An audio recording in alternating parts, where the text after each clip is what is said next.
ওম শ্রী পরমাত্মনে নমঃ। নমস্কার, সকলে ভালো রয়েছেন আশা করি। শুভ রামনবমী উপলক্ষে আমাদের মহাগ্রন্থ মহাকাব্য রামায়ণ পাঠ আরম্ভ হতে চলতেছে। আপনারা সকলে লাইভটি শেয়ার করুন, লাইক কমেন্ট করে সকলকে দেখার সুযোগ করে দিবেন। আমাদের মাঝে উপস্থিত রয়েছেন সিলেট থেকে টনি সিনহা দাদা, আরো যুক্ত রয়েছেন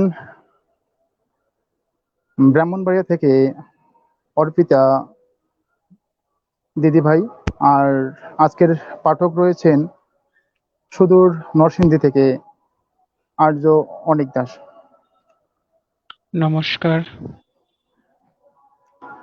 নমস্কার অনিক দা। আমাদের লাইভটি সময় মতো আমরা শুরু করতে না পারার জন্য আন্তরিকভাবে দুঃখিত, সকলের কাছে চেয়ে নিচ্ছি। তো আমরা তাহলে পার্টি শুরু করে যাই। হ্যাঁ করেন। তো আপনারা যারা লাইভটি দেখতেছেন সকলে লাইভটি শেয়ার করবেন। এবারে আমাদের মাঝে হ্যালো।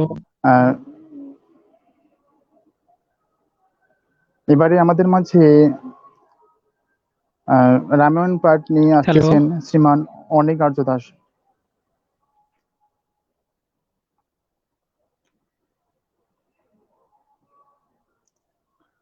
আন্তরিকভাবে দুঃখিত, লাইভটি আমাদের পাঠকের লাইন সংযুক্ত থেকে বেরিয়ে গেছেন।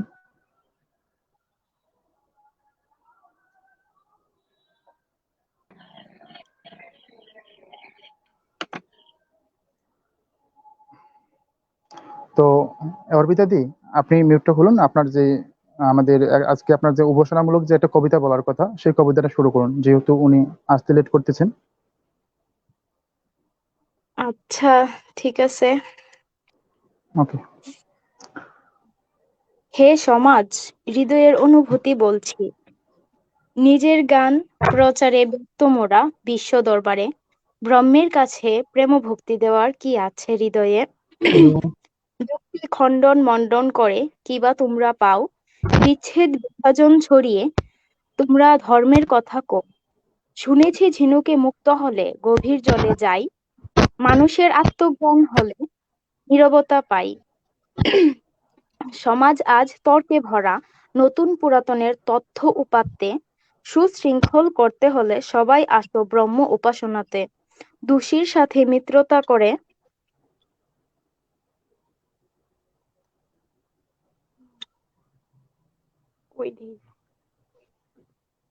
বোঝাও নীরবে, প্রাণায়াম দ্বারা মন শক্ত রাখো আত্মোপলব্ধিতে।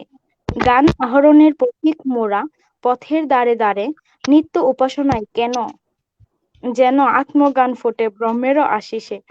বিদ্বান বলো মূর্খ বলো, এসো এক আসনে। উপাসনার মধ্য দিয়ে ঐক্য হব বিশ্ব সমাজে। বেশি ভালো হয় নাই, ক্ষমা চেয়ে নিচ্ছি। ধন্যবাদ আপনাকে অর্পিতা দি। আজকের রামনবমী উপলক্ষে রামায়ণ পাঠের পূর্বে আমরা আজকের যে উপাসনামূলক ব্রহ্ম উপাসনামূলক যে একটা কবিতা আপনি আমাদেরকে শ্রবণ করালেন, সত্যি আমরা অনেক প্রসন্ন। অবশ্যই যেন সকলে আমরা ব্রহ্ম উপাসনা অর্থাৎ ঈশ্বর উপাসনায় নিযুক্ত হই। তো ধন্যবাদ আপনাকে। ধন্যবাদ দাদা ভাই। ওকে, তো আমাদের পাঠক আবারও যুক্ত হয়ে গেছেন। অনিকদা, আপনার নয়েজটা ঠিক আছে কিনা চেক করে নেবেন।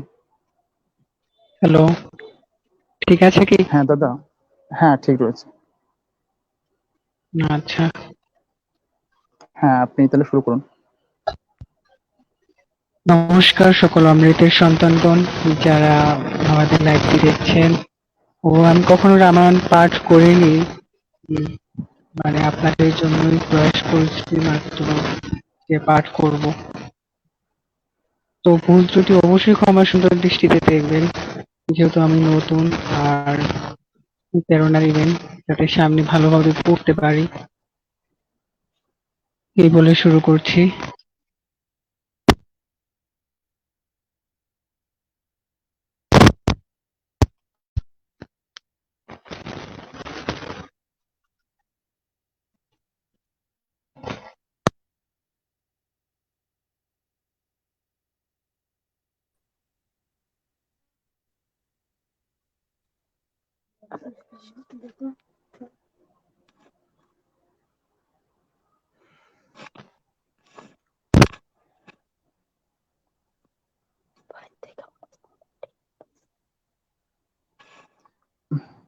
হ্যাঁ, অনিকদা, শুনতে পাচ্ছেন আপনি?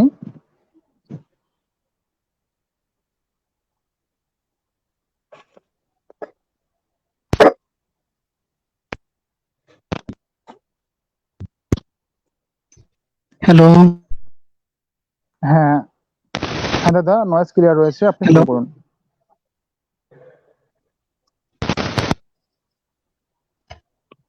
अथ ईश्वरस्तुतिप्रार्थना उपासनामन्त्रः। ॐ विश्वानि देवसवितर्दुरितानि परासुव यद्भद्रं तन्न आसुव। ॐ हिरण्यगर्भः समवर्ततग्रे भूतस्य जातः पतिरेक आसीत् सराधार पृथिवीं द्यामुते माम् कस्मै देवाय हविषा विधेम। ॐ य आत्मदावलदाय स विश्व उपासते प्रशिशं यस्य देवाः यस्य छायायामृतं यस्य मृत्युः कस्मै देवाय हविषा विधेम।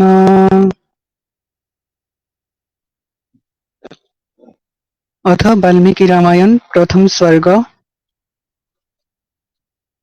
মহর্ষি বাল্মীকির জিজ্ঞাসার উত্তরে দেবর্ষি নারদ কর্তৃক সংক্ষেপে রামচরিত্র বর্ণন এবং শ্রবণের ফল কথন।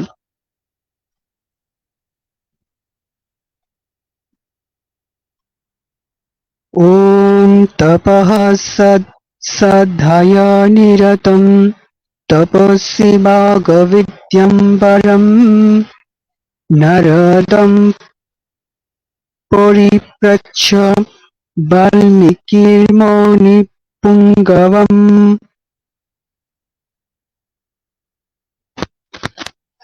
তপস্যা ও নিষ্ঠা তপস্যা ও নিত্য বেদাদি পাঠরত শ্রেষ্ঠ বিদ্বান মুনিশ্রেষ্ঠ নারদকে তপস্বী বাল্মীকি জিজ্ঞাসা করলেন, হে মুনে, বর্তমানে এই পৃথিবীতে কোন এমন মহাত্মা আছেন যিনি সর্বগুণে গুণান্বিত, মহাবীর, ধর্মজ্ঞ, কৃতজ্ঞ, সত্যাভাষী, দৃঢ়প্রতিজ্ঞ, সচ্চরিত্র, সকল প্রাণীর হিতসাধনকারী, বিদ্বান, কর্মদক্ষ, প্রিয়দর্শন, সংযত আত্মা, ক্রোধজয়ী, কান্তিমান, অদোষদর্শী এবং যুদ্ধে ক্রোধ হলে তাকে দেখে দেবতারাও ভীত হন। হে মহর্ষে, আপনি এইরূপ পুরুষ সম্বন্ধে জানতে সমর্থ। আপনার কাছ থেকে আমি এই সকল কথা, তার কথা শুনতে ইচ্ছা করি।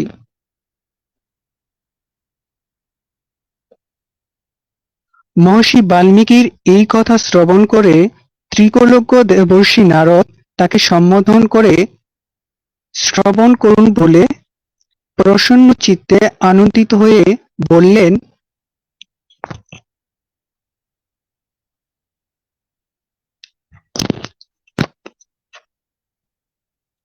হে মুনিবর, আপনি যে সকল দুর্লভ গুণের কথা বললেন, আমি বিচার করে স্মরণ করে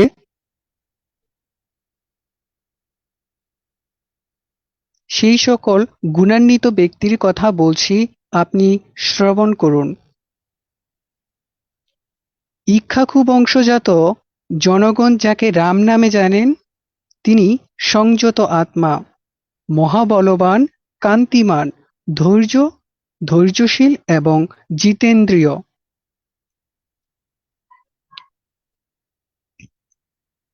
তিনি শ্রীরামচন্দ্র সুবুদ্ধিমান, নীতিজ্ঞ, বাগ্মী, শ্রীমান, শত্রুসংহারক। তার স্কন্ধদেশ সুদৃঢ়, বাহুযুগল দীর্ঘ, শঙ্খের ন্যায় তার গিহ্রাদেশ।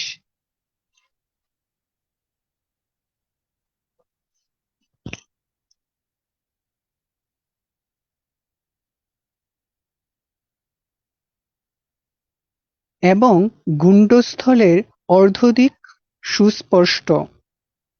শ্রীরামচন্দ্রের বক্ষদেশ বিশাল, বিশাল ধনু তার, তার কণ্ঠাস্থি মাংস দ্বারা আচ্ছাদিত। তিনি শত্রু দমনকারী। শ্রীরামচন্দ্রের অঙ্গ প্রত্যঙ্গগুলি সামঞ্জস্যপূর্ণ, সুবিভক্ত। তার গাত্রবর্ণ সুস্নিগ্ধ। তিনি তেজস্বী। তার বক্ষস্থল বিশাল এবং নেত্রদ্বয় আয়ত। তিনি লক্ষ্মীবান ও শুভ লক্ষণ যুক্ত।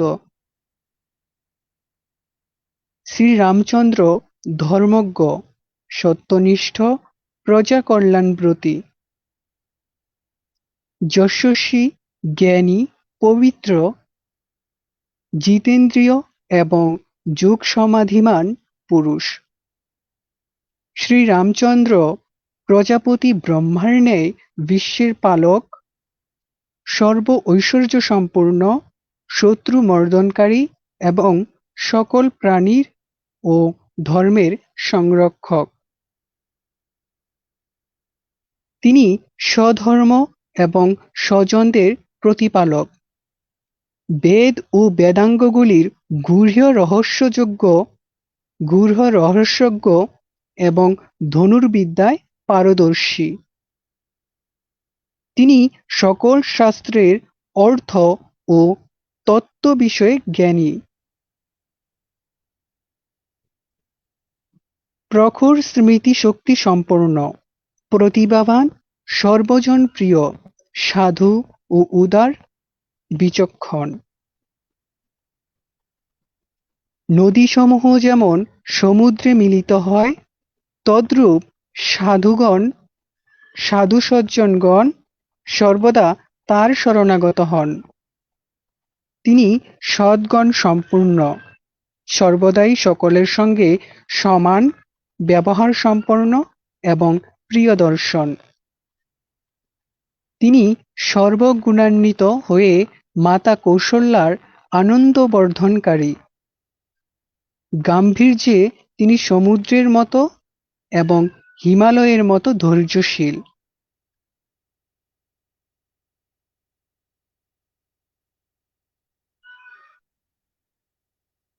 শ্রীরামচন্দ্র ভগবান বিষ্ণুর মতো বীর্যবান, চন্দ্রের মতো স্নিগ্ধ দর্শন। ক্রোধ হলে তিনি প্রলয় অগ্নির মতো ভয়ঙ্কর। আবার ধরিত্রী মাতার ন্যায় তিনি ক্ষমাশীল। মহান ত্যাগী হলেও তিনি তার ধন কুবেরের মতো অক্ষয় এবং সত্য পালনে তিনি দ্বিতীয় ধর্মের ন্যায়। রাজা দশরথ প্রজাবর্গের মঙ্গল কামনায় এইরূপ সর্বগুণ সম্পূর্ণ, সত্যাসন্ধ, প্রজাদের কল্যাণকামী জ্যেষ্ঠ পুত্র প্রিয় রামচন্দ্রকে প্রীতচিত্তে যুবরাজে অভিষিক্ত করতে ইচ্ছা করলেন। তখন রামচন্দ্র রাজ্যাভিষেকের দ্রব্যাদি দেখে রাজা দশরথের স্ত্রী দেবী কইকেয়ী দশরথ কর্তৃক পূর্ব প্রতিশ্রুত 2টি বর প্রার্থনা করলেন: রামের নির্বাসন, বনবাস এবং ভরতের রাজ্যাভিষেক। রাজা দশরথ সত্য রক্ষার কারণে ধর্মবন্ধনে আবদ্ধ হয়ে প্রিয় পুত্র রামচন্দ্রকে নির্বাসনে পাঠালেন। বীর রামচন্দ্র পিতার প্রতিজ্ঞা রক্ষার কারণে তার নির্দেশে কইকেয়ীর প্রীতি সাধনের জন্য বনে গেলেন। মাতা সুমিত্রার আনন্দবর্ধনকারী ভ্রাতার প্রতি অনুরক্ত বিনয়প্রিয় ভ্রাতা লক্ষ্মণ ভ্রাতৃপ্রেম প্রদর্শন করে প্রীতিবশত বনে গমনকারী ভ্রাতার রামচন্দ্রের অনুগমন করলেন। রাজা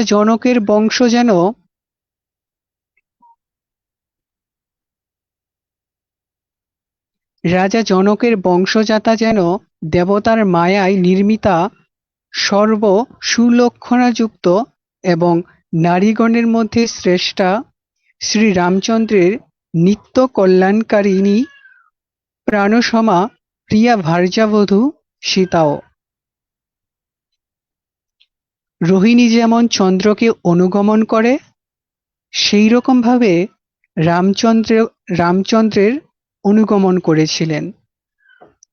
পিতা দশরথ এবং পুরবাসী জনগণও তাকে বহুদূর পর্যন্ত অনুগমন করিয়েছিলেন।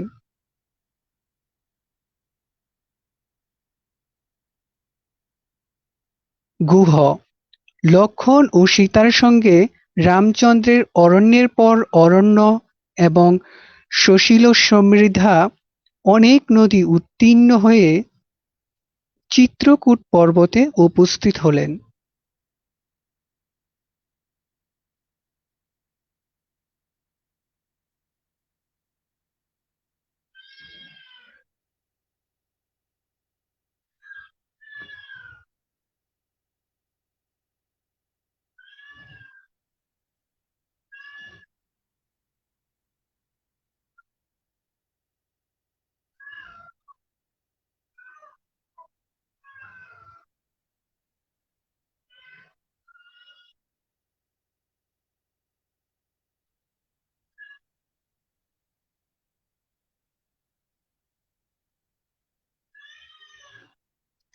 সিংহবেরপুরে আধুনিক চুনারে গঙ্গা তীরে নিষাদরাজ গুহের সঙ্গে মিলিত হয়ে রামচন্দ্র প্রিয় সারথি সুমন্ত্রকে অযোধ্যার উদ্দেশ্যে বিদায় দিলেন।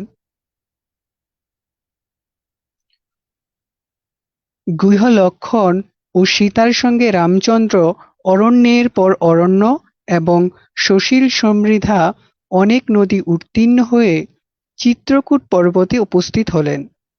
সেখানে গুহকে স্বগৃহে প্রত্যাবর্তনের অনুমতি দিয়ে তারা তিনজন, রাম, লক্ষ্মণ ও সীতা, ভরদ্বাজ মুনির অনুমতিক্রমে রমণীয় কুটির নির্মাণ করে দেবতা ও গান্ধবদের মতো সুখে বাস করতে লাগলেন। রামচন্দ্র চিত্রকূটে চলে গেলে পুত্র শোকাতুর রাজা দশরথ পুত্রের জন্য বিলাপ করতে করতে এবং তার নাম করতে করতে স্বর্গে গমন করলেন। রাজা দশরথ স্বর্গে চলে গেলে বশিষ্ঠ প্রমুখ ব্রাহ্মণগণ ভরতকে রাজ্য পালনের জন্য নিযুক্ত করতে চাইলে মহাবলশালী ভরত রাজত্ব করতে চাইলেন না। তিনি পূজ্যপাদ রামচন্দ্রকে প্রসন্ন করবার জন্য বনে গেলেন।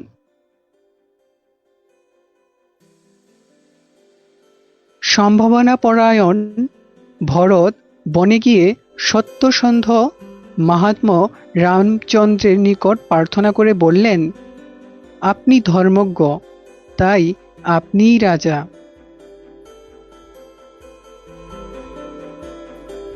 পরম উদার প্রসন্নবদন মহাযশস্বী ও মহা বলশালী রামচন্দ্র পিতার আদেশ পালনের জন্য রাজ্য গ্রহণ করলেন না। ভরতগ্রজ শ্রীরামচন্দ্র বারবার রাজ্য গ্রহণের জন্য অনুরুদ্ধ হয়ে নিজের পাদুকা দুটি রাজ্যের জন্য চিহ্নস্বরূপ অর্পণ করে পরে ভরতকে নিবৃত করলেন। ভরত স্বীয় কামনা অপূর্ণ রেখেই শ্রীরামের পদদ্বয় স্পর্শ করলেন এবং সেখান থেকে প্রতিগমন করে রামের প্রত্যাগমনের আকাঙ্ক্ষায় নন্দীগ্রামে সাময়িকভাবে রাজত্ব করতে লাগলেন। ভরত চলে গেলে কীর্তিমান সত্যপ্রতিজ্ঞ জিতেন্দ্রীয় রামচন্দ্র সেই চিত্রকূটে অযোধ্যার জনগণের পুনরাগমন লক্ষ্য করে আশঙ্কা করে বনবাসকে একাগ্রমনে গ্রহণ করে দণ্ডকারণ্যে প্রবেশ করলেন। রাজীবলোচন রামচন্দ্র মহারণ্যে প্রবেশ করে বিরাট নামক রাক্ষসকে হত্যা করলেন এবং পরে ঋষি সর্বভঙ্গ, সুতীক্ষ্ণ, অগস্ত্য এবং অগস্ত্যের ভ্রাতাকে দেখলেন, অর্থাৎ ওই সকল ঋষিদের সঙ্গে মিলিত হলেন। রামচন্দ্র মহামুনি অগস্ত্যের নির্দেশে পরম প্রীত হয়ে ইন্দ্র প্রদত্ত ধনু, খড়গ, অক্ষয় দুটি বাণ এবং তৃণ গ্রহণ করলেন।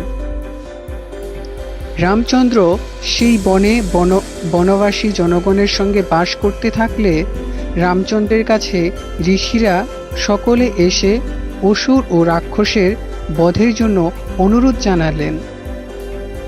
তিনি তাদের ঋষিদের কাছে রাক্ষসদের বধের প্রতিশ্রুতি দিলেন। দণ্ডকারণ্যবাসী অগ্নির ন্যায় তেজস্বী ঋষিদের নিকট রামচন্দ্র প্রতিজ্ঞা করলেন যে তিনি যুদ্ধে রাক্ষসদের বধ করবেন।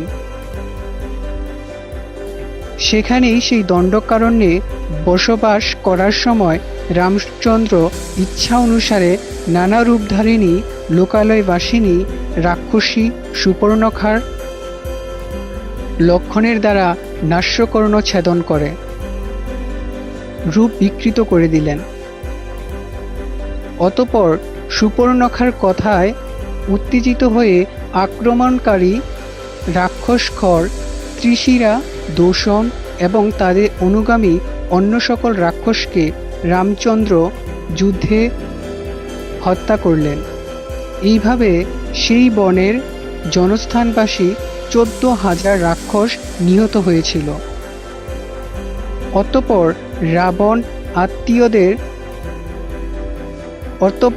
রাবণ আত্মীয়দের হত্যার কথা শুনে ক্রোধে মূর্ছিত হয়ে অত্যন্ত ক্রুদ্ধ হয়ে মরীচি নামক রাক্ষসের সাহায্য প্রার্থনা করলেন।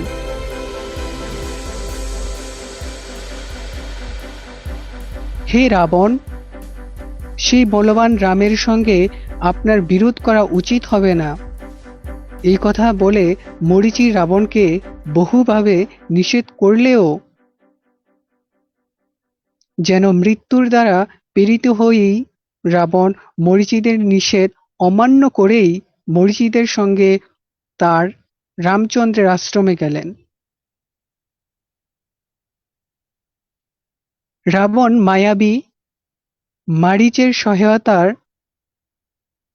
রাজকুমার দুজন রাম ও লক্ষ্মণকে দূরে সরিয়ে দিয়ে রামচন্দ্রের স্ত্রী সীতাকে অপহরণ করল এবং এই অপকর্মের বাধা সৃষ্টিকারী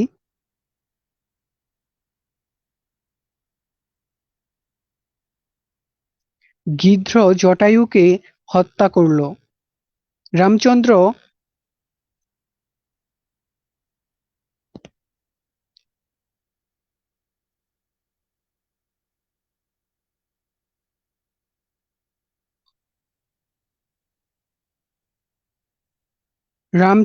জটায়ুকে আহত এবং পরে মৃত দেখে এবং তারই মুখ থেকে সীতার অপহরণের কথা শুনে ব্যাকুল ইন্দ্রিয় ও শোকাকুল হয়ে বিলাপ করতে লাগলেন। অতঃপর শোকাকুল রামচন্দ্র জটায়ুর দাহকার্য সম্পন্ন করে বনে বনে সীতার অন্বেষণ করতে করতে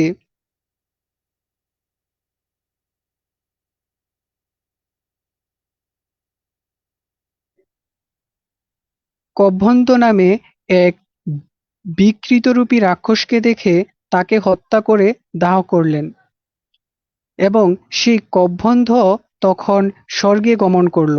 স্বর্গে গমনকালে সে রামচন্দ্রকে বলেছিল, হে রাঘব, আপনি ধর্মশীলা তপশ্চারিণী সন্ন্যাসিনী শবরীর আশ্রমে গমন করুন। মহাতেজস্বী শত্রুহন্তা দশরথ তনয় রামচন্দ্র শবরীর আশ্রমে গেলেন এবং শবরী তাকে সাদরে অভ্যর্থনা ও পূজা করলেন। অতঃপর রামচন্দ্র পম্পা নামক সরোবরে তীরে হনুমান নামক বানরের সঙ্গে মিলিত হলেন এবং হনুমানের কথা অনুসারে সুগ্রীবের সঙ্গে মিলিত হলেন। মহাবলবান রামচন্দ্র সুগ্রীবের কাছে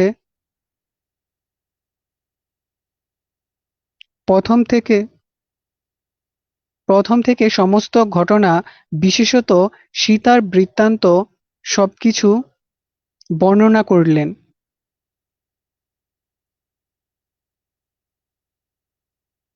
বানররাজ সুগ্রীব ও রামচন্দ্রের সকল বৃত্তান্ত শ্রবণ করে অগ্নিক সাক্ষী রেখে রামচন্দ্রের সঙ্গে বন্ধুত্ব স্থাপন করলেন। তখন বানররাজ সুগ্রীব রামচন্দ্রের প্রতি প্রীতিবশত বালির সঙ্গে নিজের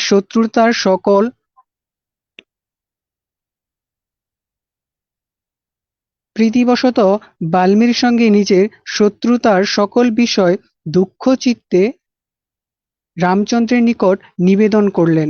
তখন রামচন্দ্র বালিকে হত্যা করবেন বলে প্রতিজ্ঞা করলেন। বানররাজ সুগ্রীব তখন বালির বীর্যাবতার কথা রামকে জানালেন, কারণ সুগ্রীব রাঘব রামচন্দ্রের বীরত্বের বিষয়ে খুবই শঙ্কিত ছিলেন। বালির বীরত্ব সম্বন্ধে রামচন্দ্রের বিশ্বাস উৎপাদনের জন্য সুগ্রীব বালি কর্তৃক নিহত দুন্দুভি নামক দৈত্যের মহান পর্বততুল্য বিশাল দেহটি দেখালেন। দীর্ঘবাহু মহাবলশালী রামচন্দ্র দুন্দুভি দৈত্যের অস্থিরাশি দেখে উপহাসে হাসি হেসে পায়ের অঙ্গুষ্ঠ বুড়ো আঙুল দিয়ে ঠেলে সেগুলি 10 যোজন দূরে নিক্ষেপ করলেন। পুনরায় সুগ্রীবের বিশ্বাস উৎপাদন করে একটি মাত্র বাণ দ্বারা 7টি তাল বৃক্ষ, একটি পর্বত এবং রসাতলকে ভেদ করলেন। তখন শ্রীরামচন্দ্রের সেই কর্ম দর্শন করে বানররাজ সুগ্রীব রামচন্দ্রের প্রতি বিশ্বস্ত ও প্রসন্ন হয়েছিলেন। অতঃপর রামচন্দ্রের সঙ্গে তিনি কিষ্কিন্ধার নিকটবর্তী গুহার নিকট গমন করলেন। সেখানে গুহার নিকটে এসে স্বর্ণের ন্যায় পিঙ্গল বর্ণ বানরশ্রেষ্ঠ সুগ্রীব গর্জন করতে লাগলেন। সেই ভীষণ শব্দে বানররাজ বালি সহ্য নির্গত হয়ে সুগ্রীবের সঙ্গে যুদ্ধে প্রবৃত্ত হলেন।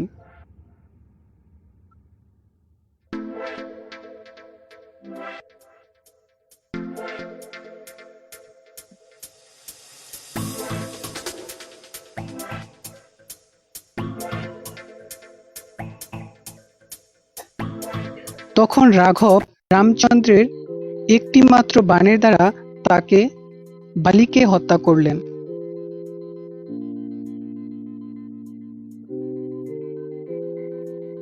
তখন বানররাজ সুগ্রীব বানরগণকে একত্র করে সীতার অন্বেষণে চতুর্দিকে প্রেরণ করলেন। অতঃপর জটায়ুর জ্যেষ্ঠ ভ্রাতা সম্পাতি নামক গ্রধের নির্দেশে বলবান হনুমান শতযোজন বিস্তৃত লবণ সমুদ্র অতিক্রম করলেন। সেখানে রাবণের দ্বারা সুসজ্জিত লঙ্কাপুরীতে উপস্থিত হয়ে শোকবনে রামচন্দ্রের ধ্যানে নীরতা সীতা দেবীকে দেখতে পেলেন।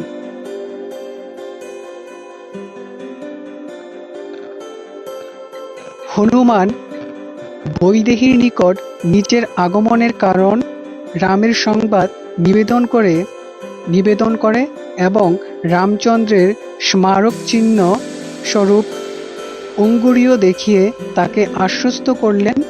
পরে লঙ্কা নগরীর প্রবেশদ্বারটি বিধ্বস্ত করলেন। পরে হনুমান ৫ জন সেনাপতিকে ও ৭ জন মন্ত্রীপুত্রকে হত্যা করে এবং বীর অক্ষ নামক রাক্ষসকে নিষ্পিষ্ট করে পিষে ফেলে নিজের স্বেচ্ছায় বন্ধন গ্রহণ করলেন। পিতামহ ব্রহ্মার বরে নিজেকে সকল অস্ত্রের বন্ধন থেকে মুক্ত জেনেও বীর হনুমান সেই বন্ধনকারী রাক্ষসদের প্রতি স্বেচ্ছায় সহনশীল হলেন, তাদের ক্ষমা করলেন। অতঃপর মহাকপিল হনুমান মৈথিলী সীতা ব্যতীত সীতার বন্দিশালা বাদে সমস্ত লঙ্কাপুরী দগ্ধ করে রামচন্দ্রকে সুসংবাদ দেওয়ার জন্য পুনরায় কিষ্কিন্ধায় প্রত্যাবর্তন করলেন। পরিমিত বুদ্ধিশালী হনুমান মাহাত্ম্য রামের কাছে গিয়ে এবং তাকে প্রদক্ষিণ করে নিবেদন করলেন, সীতা সত্যই দৃষ্টা হয়েছেন, আমি সত্যই সীতাকে দেখেছি। অতঃপর রামচন্দ্র সুগ্রীবের সঙ্গে মহাসাগরের তীরে গিয়ে সূর্যের ন্যায় প্রখর বাণ দ্বারা সমুদ্রকে ক্ষুব্ধ করলেন।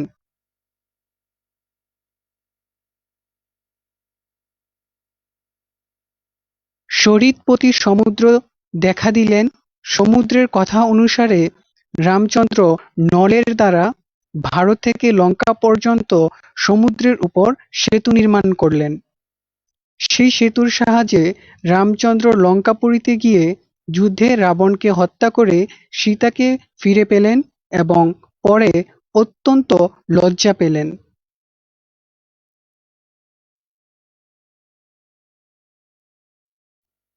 রামচন্দ্র জনসমক্ষে সীতার প্রতি কঠোর বাক্য বললেন। সেই মিথ্যা কঠোর বাক্য সহ্য করতে না পেরে সতী সাধ্বী সীতা অগ্নিতে প্রবেশ করলেন। অতঃপর রামচন্দ্র অগ্নিদেবের কথায় সীতাদেবী অপাপবিদ্ধা ও কলঙ্কহীনা জেনে গুরুজনদের আজ্ঞায় সীতাকে গ্রহণ করলেন। মহাত্মা রাঘবের শ্রীরামচন্দ্রের এই মহৎ কর্মের জন্য সচরাচর ত্রিলোকবাসী ও দেবর্ষিগণ সহ সকলে সন্তুষ্ট হলেন। তখন দেবতাদের দ্বারা পূজিত রামচন্দ্র প্রহিষ্ট হলেন। তখন রামচন্দ্র লঙ্কার রাজসিংহাসনে রাক্ষসশ্রেষ্ঠ বিভীষণকে অভিষিক্ত করে কৃতার্থ ও চিন্তাশূন্য হয়ে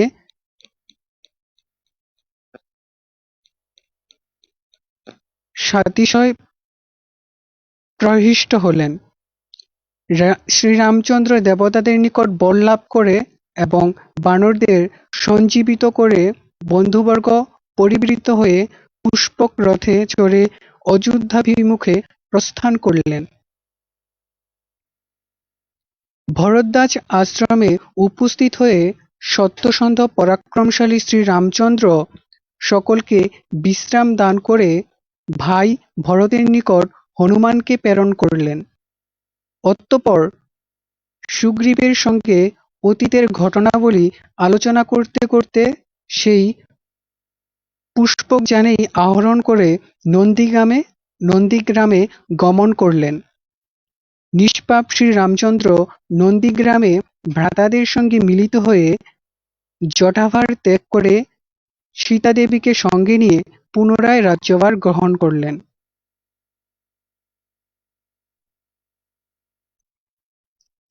রামরাজ্য জনগণ প্রসন্ন, সুখী, সন্তুষ্ট, হৃষ্টপুষ্ট, ধার্মিক এবং ব্যাধিমুক্ত।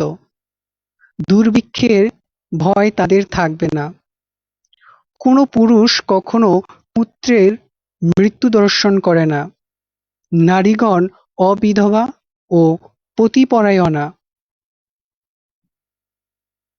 কোনো প্রাণীরই অগ্নির ভয়, জলে ডুবে যাওয়ার ভয় বা ঝঞ্ঝার প্রবল ঝড়ে ভয় থাকবে না। এমনকি জ্বরের ভয়ও থাকবে না। সেই রামরাজ্য ক্ষুধার ভয় এবং চোরের ভয় থাকবে না। নগর এবং রাষ্ট্রগুলি ধনধান্যে সমৃদ্ধ থাকবে। যেমন সত্যযুগে তদ্রূপ এই ত্রেতাযুগেও রামরাজ্য সকল সদানন্দ থাকবে। মহাযশস্বী শ্রীরামচন্দ্র প্রভৃত স্বর্ণমুদ্রা ব্যয়ে শত অশ্বমেধ যজ্ঞের অনুষ্ঠান করে শাস্ত্রীয় বিধিবিধান অনুসারে বিদ্বানদের 10 সহস্র কোটি গাভী এবং ব্রাহ্মণদের অসংখ্য ধন দান করে শতগুণে গুণান্বিত রাজা রাজবংশকে প্রতিষ্ঠিত করবেন। এই সংসার তিনি চাতুর্বর্ণের লোকেদের নিজ নিজ ধর্ম পালনে নিযুক্ত করবেন। শ্রীরামচন্দ্র 11,000 বছর ধর্মের সঙ্গে রাজ্য পালন করে ব্রহ্মলোকে প্রস্থান করবেন। যিনি বেদের ন্যায় পবিত্র, পুণ্যজনক এবং পাপনাশক এই রামচরিত পাঠ করবেন, তিনি সকল প্রকার পাপ থেকে মুক্ত হয়ে যাবেন।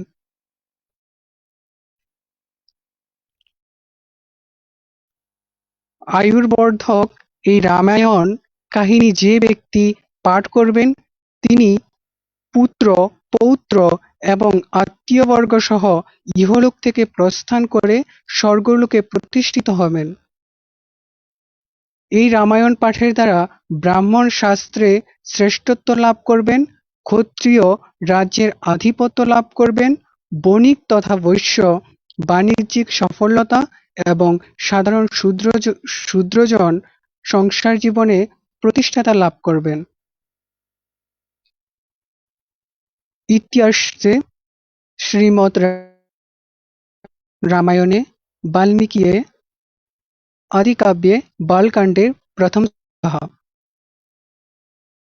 মহর্ষি বাল্মীকি বিরচিত আদিকাব্য রামায়ণের বালকাণ্ডে আদিকাণ্ড প্রথম সর্গ সমাপ্ত হল।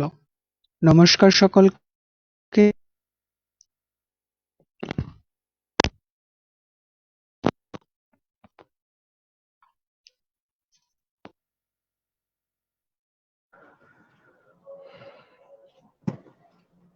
ধন্যবাদ শ্রীমান অনিক আর্যদা, এত লম্বা সময় ধরে আমাদেরকে রামায়ণ পাঠ শ্রবণ করার জন্য।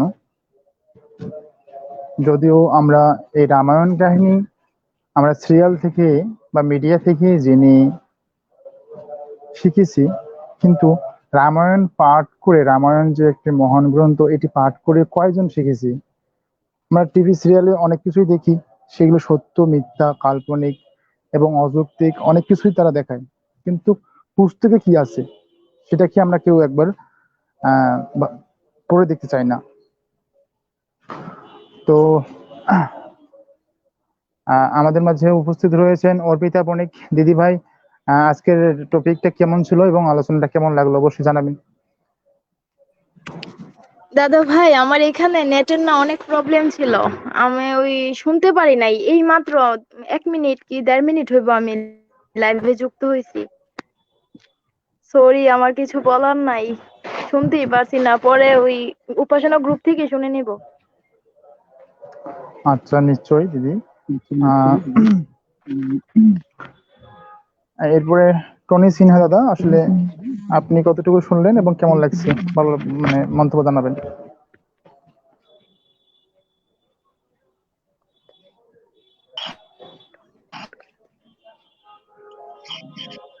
নমস্কার দাদা। সত্যি নমস্কার। অনেক রামায়ণ পাঠ অসাধারণ হয়েছে। এরকম আগে কখনো রামায়ণ পাঠ এত সুন্দর করে শুনিনি। রামায়ণ আমি শুধু এই টিভিতেই দেখেছি অনেক প্রোগ্রামে, কিন্তু এভাবে রামায়ণ পড়তে এই প্রথম দেখলাম। সত্যি অসাধারণ হয়েছে আজকের অভিজ্ঞতাটা। নতুন কিছু যাই হোক রামের ব্যাপারে টনি শুনতে পারলাম। অসাধারণ হয়েছে। আহ, নিশ্চয়ই টনি সিনহা দাদা, আমরা সবাই যেন আমাদের যে ধর্মীয় গ্রন্থগুলো, গীতা, মহাভারত, রামায়ণ ইত্যাদি আমরা শুধু টিভিতে সিরিয়াল দেখে নয়, নিজে স্বচক্ষে আহ, পরিলক্ষণ করে, নিজে অধ্যয়ন করে যেন সেটাকে বোধগম্য করার প্রয়াস করি, তবে হয়তো সত্যটা আমরা জানতে পারবো। হ্যাঁ দাদা।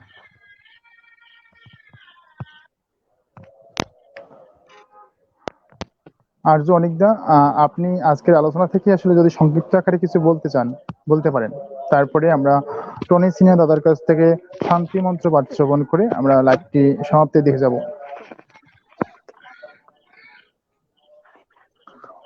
হ্যাঁ দাদা, মানে কি বলবো, শান্তি মন্ত্র পাঠ করে নেন, আমি একটু অনেকটাই ক্লান্ত হয়ে পড়ছি। এটাও টনিদা পাঠ করবে। আমাদের আজকের পাঠ থেকে কোনো সংক্ষিপ্ত কোনো বিষয় বলবেন কিনা, সারসংক্ষেপ কিছু বিষয় বলবেন কিনা। আমরা এখানে আজকের পাঠটার নাম কি ছিল, এবং আমরা আজকের এই লম্বা পাঠ থেকে আমাদের সীতা, মাতা সীতাকে হরণ করে নিয়ে যাওয়ার পর তাকে উদ্ধার করে নিয়ে আসলো ভগবান রামচন্দ্র বিভিন্ন কলাকৌশল অবলম্বন করে এবং অনেকের সহায়তা নিয়ে। এখান থেকে আমরা কি জানতে পাই, যদি সংক্ষিপ্ত করে কিছু বলতে চান বলতে পারেন, না হলে আমরা টনিদার কাছ থেকে শান্তি মন্ত্র পাঠ শুনবো।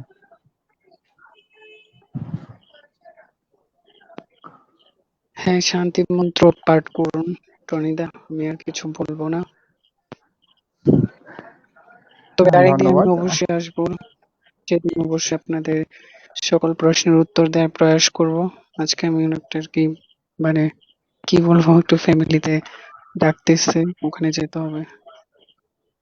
বুঝতে পারছি দাদা, আপনার মূল্যবান সময়ের মধ্যে যে আসলে আজকে এই মহান গ্রন্থ রামায়ণ পাঠ করে শোনালেন। যদিও লাইভটি এখন কম লোকই দেখতেছে, অবশ্যই ভবিষ্যতে দেখবে। এবং রামায়ণ যেটা পাঠ করার যোগ্য, রামায়ণ বই যেটা পড়ার যোগ্য একটা বই, এটা মানুষ জন্য সবাই বুঝতে পারে এবং তার মধ্যে সত্যতা কতটুকু রয়েছে এবং কুসংস্কার আমাদের সমাজে যাগুলো রয়েছে, রামায়ণের যুগে সেই কুসংস্কারগুলো কি রকম ছিল বা ছিল কিনা, বা সত্যটা কি ছিল, এই জিনিসগুলো মানুষকে জানানোর জন্য আমাদের এই লাইভটি আয়োজন করা হয়েছে। এবং আমাদের এই পেজটির নাম আপনারা সকলে জানেন, যে নিত্য প্রশ্ন সংগ্রহ করে জীবন যুদ্ধে জয় করো। সকলে যেন আমরা সত্য অবলম্বন করে, সত্য জেনে সকলে যেন নিত্য অর্থাৎ প্রতিদিন সকাল সন্ধ্যা দ্বিসন্ধ্যা ব্রহ্ম উপাসনা বা ঈশ্বর উপাসনা করি, এবং সেই ঈশ্বর উপাসনার মধ্য দিয়ে আমরা যেন ত্রিবিধ দুঃখ বিনাশ করার প্রয়াস করে পরম শান্তি প্রাপ্তি হয়ে মুক্তির দিকে ধাবিত হই, এই আশা ব্যক্ত করতেছি। এবারে আমাদের মাঝে শান্তি মন্ত্র পাঠ নিয়ে আসতেছেন টনি সিংহ দাদা। নমস্কার সকলকে। অথ শান্তি মন্ত্র। ওম সর্বে ভবন্তু সুখিনঃ, সর্বে সন্তু নিরাময়া, সর্বে ভদ্রাণি পশ্যন্তু, মা কশ্চিৎ দুঃখভাগ্ ভবেৎ। হে পরমাত্মা, সবাই যেন সুখী হয়, সকলে যেন নিরাময় হয়, সকলে সকলকে ভদ্র দৃষ্টিতে দেখুক, কোনো কালেও যেন কেউ দুঃখ বোধ না করে। ওম শান্তি শান্তি শান্তি। নমস্কার সকলকে। ধন্যবাদ শ্রীমান টনি সিংহ দাদা, আপনাদের মূল্যবান সময় ব্যয় করে আজকের এই উপাসনা পেজে যুক্ত হয়ে আপনাদের মূল্যবান সময় ব্যয় করে মহান গ্রন্থটি শ্রবণ এবং পঠন করার জন্য আহ আমরা পেজটির পক্ষ থেকে কৃতজ্ঞতা জ্ঞাপন করতেছি। আপনারা সকলে যারা এই লাইভটি এতক্ষণ ধরে দেখলেন, আমাদের ভুল ত্রুটি হলে অবশ্যই ক্ষমাসুলভ ভাবে দেখবেন। আর অবশ্যই আমাদের নেক্সটে আরো ভালো ভালো লাইভ এবং ভালো ভালো প্রোগ্রাম নিয়ে আসবো, সেই জন্য লাইভটিকে ফলো করবেন, পেজটিকে লাইক করবেন এবং ভুল ত্রুটি হলে সেটাকে সংশোধন করার জন্য কমেন্ট করবেন। তো এই বলে আজকের লাইভটি এখানে সমাপ্ত করতেছি। নিত্য উপাসনা সঙ্গ করো, জীবন যুদ্ধে জয় করো, সকলে যেন আমরা সুখী হই। ওম শান্তি।